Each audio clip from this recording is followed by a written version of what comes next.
Good afternoon, folks. Brian with Anchor Pest Defense, back with the fourth video in our mouse series. I wanted to specifically talk today about a scenario that I hear a lot. This is probably the one I get the most, and I just kind of wanted to explain exactly what's happening so you guys understand what's going on in your home and what you can do about it or what your options are.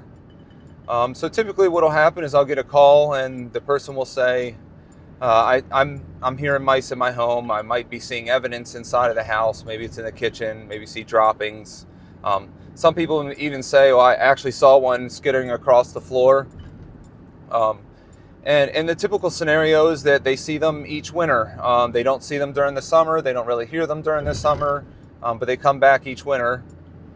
And they don't understand why this is happening. And I kind of want to talk about what's going on over the entire year so we can kind of get an idea of why this is happening and what your options are. So what is typically happening, this isn't every situation, but with most situations, the mouse have made your home into a hotel. And during the summer, when it's really nice outside, they go out to eat elsewhere, they go outside, they play outside. They don't spend time inside of your home when it's beautiful outside, just like you and I. But when winter hits, they decide, hey, it's kind of uncomfortable out there. It's cold. I don't want to go outside. Let me figure out if I can start foraging within the house and find some food here so I don't have to go outside in the cold at all. They're lazy just like we are, and they don't like the cold just like we don't. So it's pretty easy to understand why that would happen. And what you're seeing each year is them foraging in the house because they have stopped going outside and there's not any food outside really anymore. So if you have a situation like this, most likely you have second generation mice.